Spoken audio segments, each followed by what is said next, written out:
Hello everyone, Karen Cecilia here.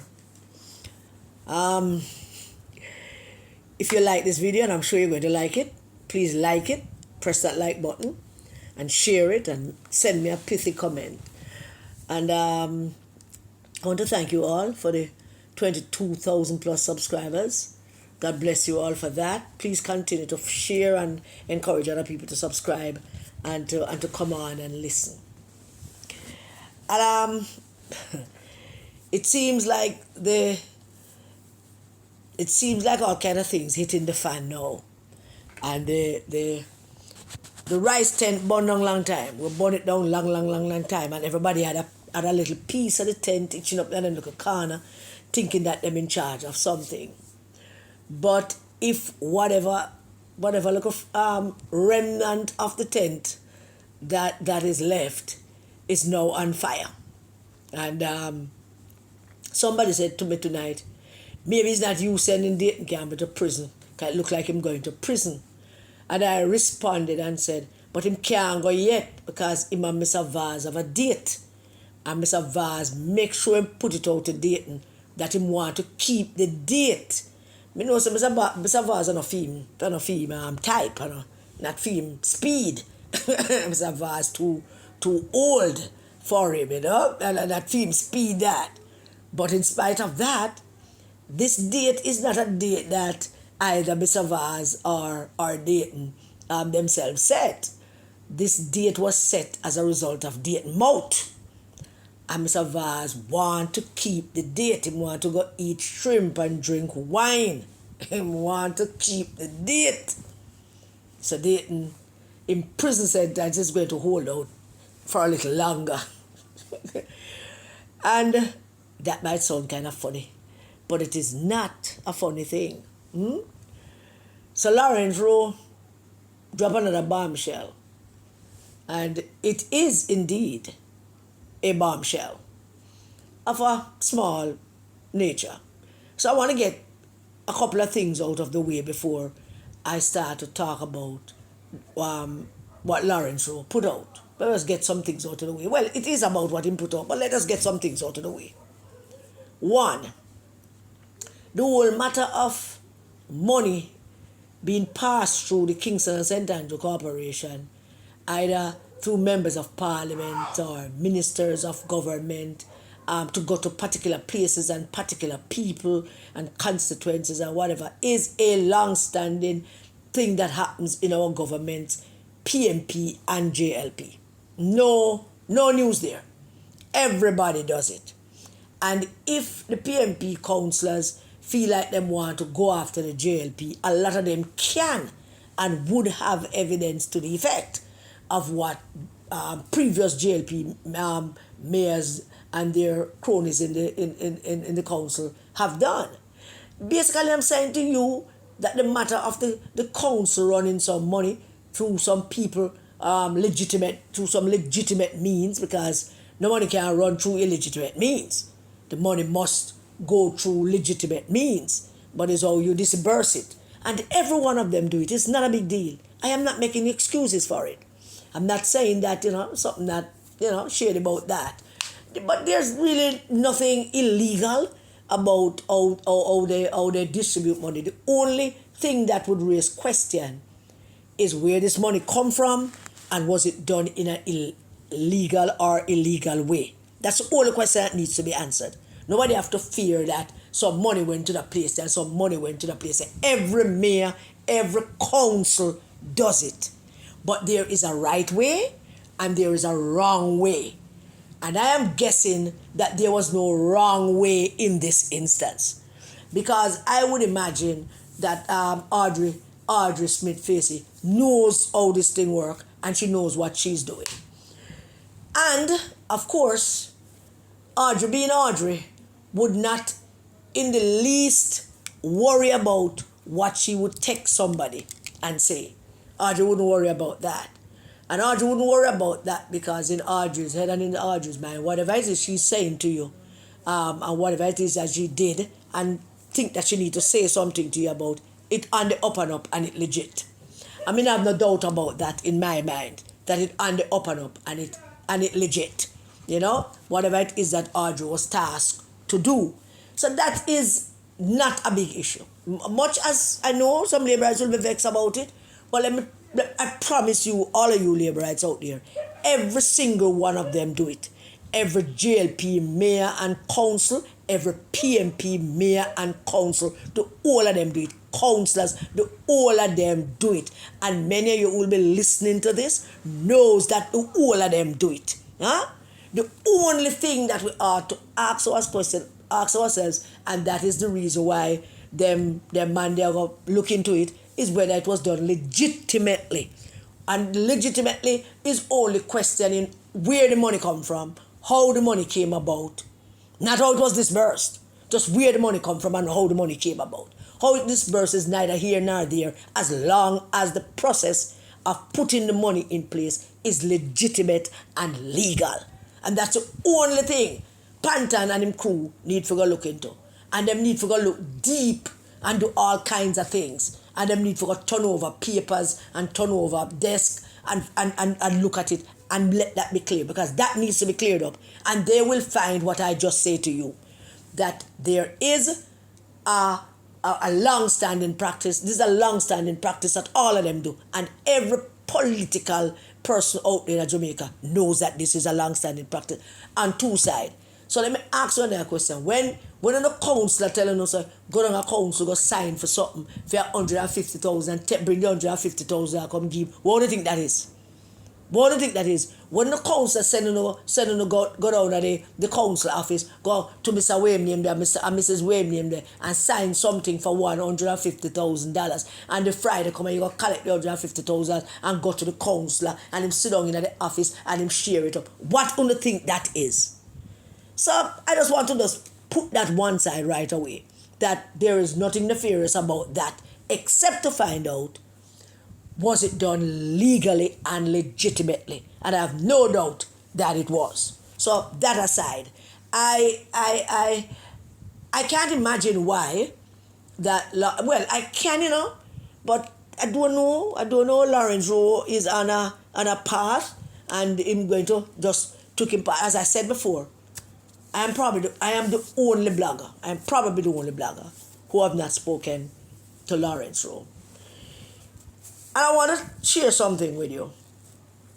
The brain is about hurt and pain and how people react to hurt and how people react to pain. The brain, when you experience an emotional breakdown, when you are hurting, and believe me, it's not to say that you emotionally pass on. An emotional breakdown is you hurt. You get hurt. Deep emotional hurt. The brain then moves into the territory of finding mechanisms that will dull that pain, that will help you cope with that pain. As humans, we experience it, all of us. The brain is like the Ministry of Defense. That is the brain. So when you get, and the strange thing about it is that once you meet up an emotional pain, the first pains that hit you in dealing with that emotional pain can also be physical. Some of you will know what I'm talking about. I mean, if the emotional pain hurts so badly that it almost feels physical, you feel physical pain in your back or your legs or your hands or your feet or your fingers, something. But it always almost feels that way. And that is how the brain works. It becomes overprotective. And then after that, it skips into levels of reaction. Now, if I tell you the levels of reaction that the brain would skip into, pain is basically, pain would eliminate for you all rationality.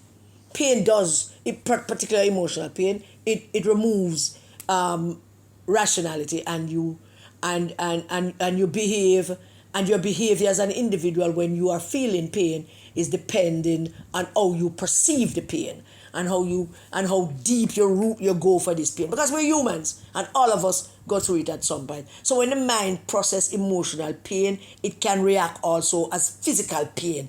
You know, you feel like somebody licking your head, or you feel like somebody bust your head, you feel like somebody touch you, something. And the brain interprets that situation, and then the brain decides on the amount of weight that it will take on based on the situation. So the brain is the Ministry of Defense. It is. That sounds good. I like it. And this usually happens very quickly, once that emotional pain comes on. Now, Lawrence Rowe is a different human being completely from most people. He make up differently. He's calm, he's cold, he's calculated, and he is deep into when he is hurt. He goes deep when he's hurt. And that is clear from how methodical he has been in terms of dealing with this situation that has come upon him.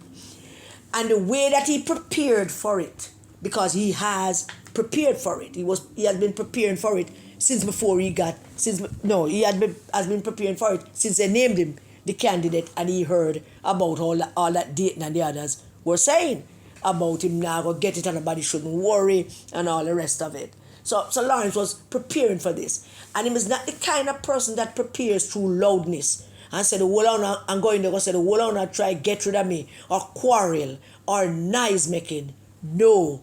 He would still go about whatever it is he's doing while he is building up a case against you. That's how his mind, he has a kind of criminal mastermind. That's how his mind operates, like a criminal mastermind. And some of the best kind of criminals have this kind of demeanor. You know, there are several movies you could have watched, spy movies, where spies are embedded in a situation where they are. I watched this one with this woman who was married to this man for 15 years, only to discover that she was a spy that was sent undercover to tear down in business. It took her 15 years and an adopted child for her to do that. And by the time him realized what happened in terms of the last year of that 15 years, when she totally tear down in business, it was too late. So that is the kind of calculated mind that Lawrence Rowe has. And I told you all already that he has the goods and him going to do it in his own sweet time. I however, do not understand why he would go after Audrey. I mean, pretty much everybody likes Audrey, and Audrey's a congenial kind of person and don't wish nobody ill. She take her political positions, and she would do things that she believed that this is the right stance to take. But I don't see, and I might be wrong, but I don't see Audrey saying to them, "Una need to move Lawrence." I more see Audrey telling them, "Una na go give him, so no give him now." I more see Audrey tell him, say, "Why not give him for no know not take it back from him?" That's the Audrey I see, and those who will listen to this video and will hear will agree with me that that's the kind of Audrey Smith. Una no go give him, because she would have known too from the beginning that them not go give him, and she would have said to many of them, "Una no go make him turn, una know him not go give him. Won't not give him it for? Una prepare for the backlash for this." That's the kind of person. She's very perceptive about these things that Audrey Smith Face is. And I don't know why people do it. I don't know why Lawrence chose to do that, as if he's attempting to go after the mayor. But one must understand, that even though all sides do it, and this has been going on for decades, the JLP people probably wouldn't find themselves in this. Well, certainly not for the last mayor, Delroy Williams, because that was a mayor who neither answer phone nor text messages. Him not text back nobody.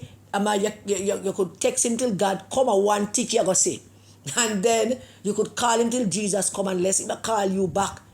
And when he call you back, him not holding a long conversations with you. So they were extremely cautious and careful about the technology that is available to them to use, like text.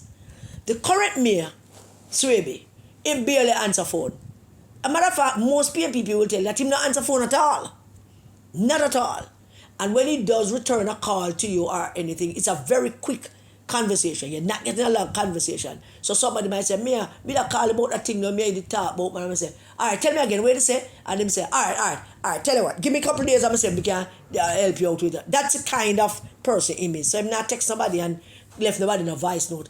Well, at least that is my experience with him, and many other people experience with him. So if I'm doing it now, then that will be something new and refreshing, come to think of it. So, but in the midst of doing that, Lawrence decided that I'm going to start digging at Dayton Campbell. And I'm not the person to say that Dayton Campbell should resign. But, I mean, I hope other people would be saying it.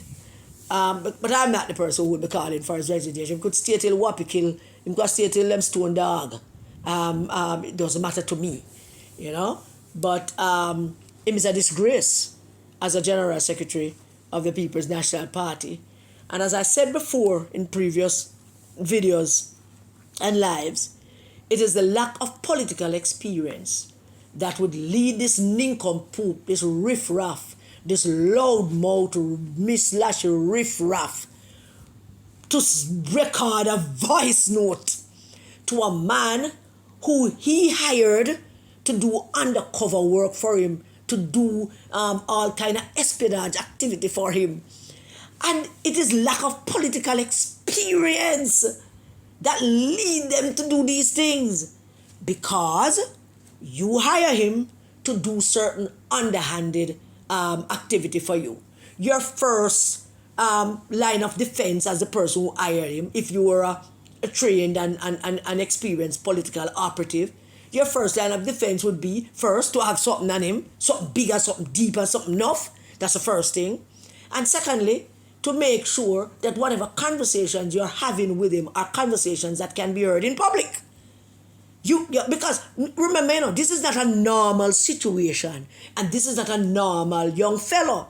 This is a young fellow that don't know have certain skills, and you hire him to do certain things based on those skills that you think he has.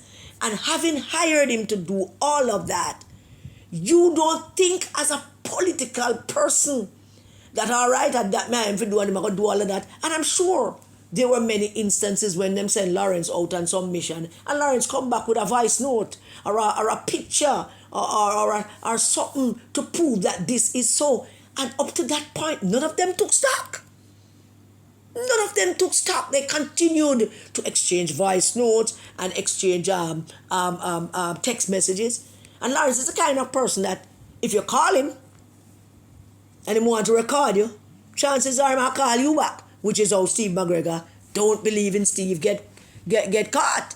Because I gather that Steve called him and he missed the call, and then him called back Steve with him recording on. And rightly so. And Steve, being the buffoon political novice that he is, never thought and sat down and thought to himself as a police officer, say, all right, we'll beat up Lawrence, we'll do this to Lawrence, so I'm going to call him, no chances are probably I'm going to tape me, so let me get my act together. No, he never thought about that. Him just take up himself and call Lawrence, you know? And Dayton Campbell, believing for some reason that he's there in the background, backbiting and tricking Lawrence. Tell Lawrence him get the seat, and you and you're going to run, present him down at Arctic Gardens with all of the Region 3 candidates, and then immediately start telling other people that him not going to get it. And Lawrence caught on to you. And you never knew that Lawrence would caught on to you. You I am that you don't know nothing about. You I am to do something underhanded, devious, cruel, and you never even protect your own self because you think that he will be there with you. You're short-sighted. How are you going to let these people to be in the King Charles III Parliament? Them man are short-sighted, them man lack vision. Short-sighted and stupid and dunce. You shouldn't tell nobody say you're a doctor. No, you should not. You should tell them you have one doctorate. Don't say you're a doctor. Don't use the word doctor. People should stop calling Dr. Dayton Campbell.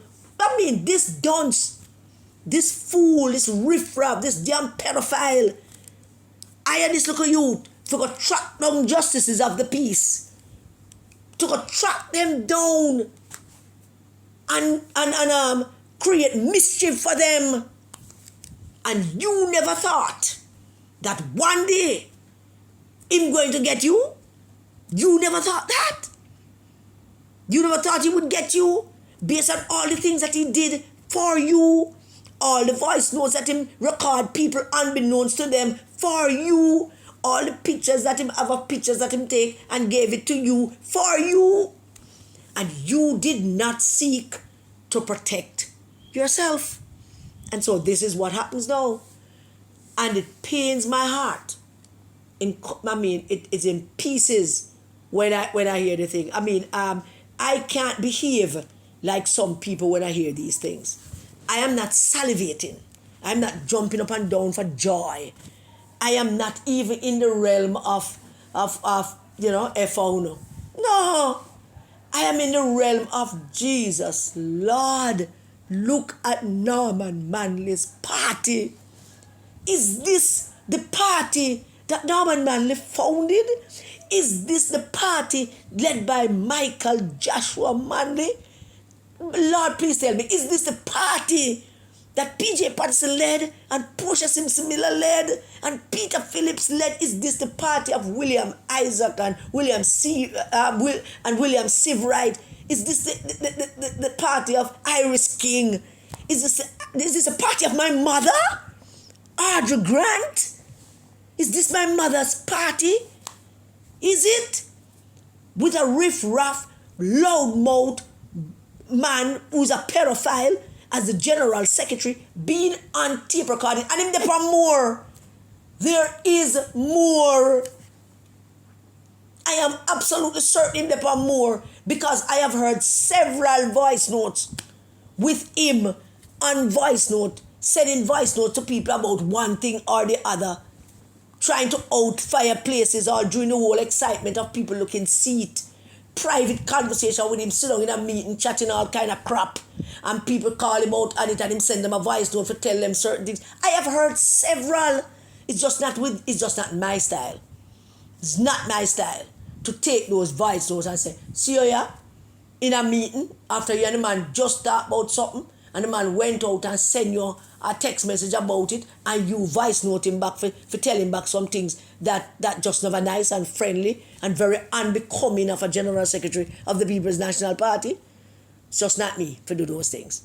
But you have more. There are several voice notes of him saying all kinds of crap about all kinds of things. I'm sure Lawrence Rowe has more. But Lawrence Rowe is exercising, brain is exercising what all our brain do. How we react to the emotional hurt that has been caused on us. And they have caused irreparable emotional hurt to Lawrence Rowe. Irreparable. And when I tell you it irreparable, I'm telling you based on what I have read and based what I know to be about hurt and hate, and how the line is thin between those things, and how hurt, emotional pain can translate into hate very, very quickly. And right now, Lawrence Rowe is hurting and he's hating, and that hatred is going to drive him to drive Uno to the ground if he don't drive himself to the ground first. But based on his own cold and calculated heart and mind, he might drive himself to the ground before he actually get to drive Uno.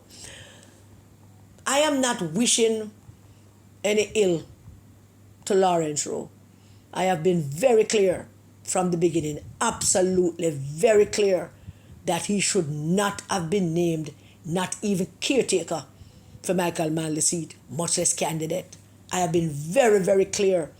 But you have some delegates in the People's National Party who are looking for $5,000 or $10,000 is all it takes for them to say, Ray, yay, and that we are do, and that we are say, and him we say. They did it with Mark Golding when they elected him over Lisa Hanna.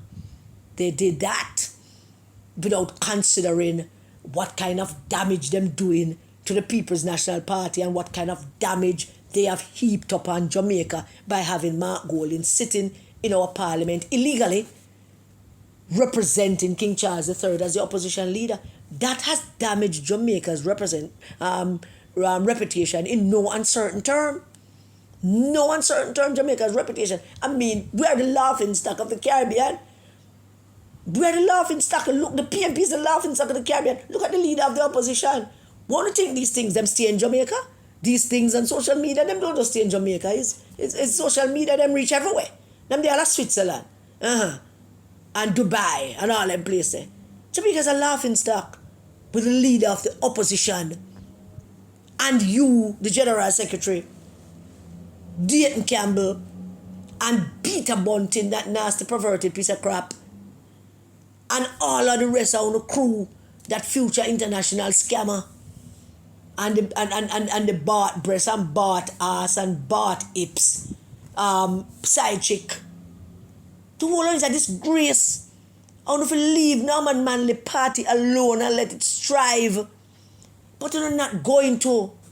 You're not going to. It's too late for you to leave it alone now to strive. Now you have to face the music. You have to face the swords. You have to face everything that's going to come at you. You have to face the bombs and everything that's going to be lobbed at you. You're going to face the destruction that is coming for you.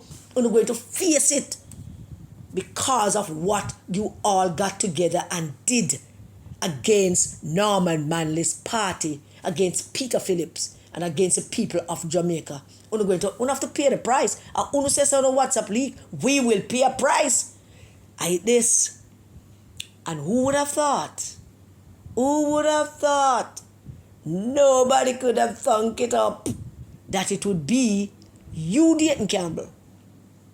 You, we said from the beginning, is going to lead the destruction of the People's National Party and this rise movement that you're building it.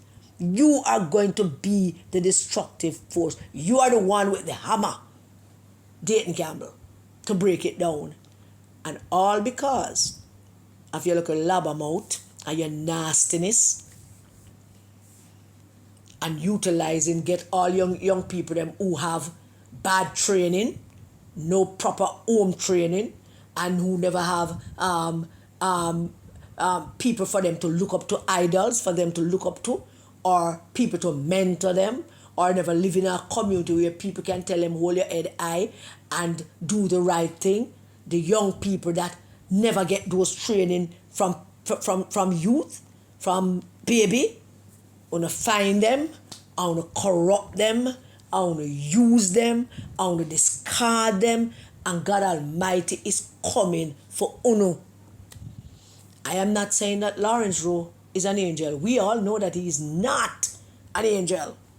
The things that he has done on all of you behalf, Angela Brown Burke, Dayton Campbell, Peter Bunting, and Mark Jefferson Golden, all the things that you hired him to do. Want to send him after two justices of the peace. A part of our justice system in this country is our justices of the peace. I can't wait to find out what him know about that. I'm sure him have some whole things about that. What he was asked to do. And the information that he has regarding the young ladies who accuse Dayton Campbell of sexually assaulting them and raping them when they were underage.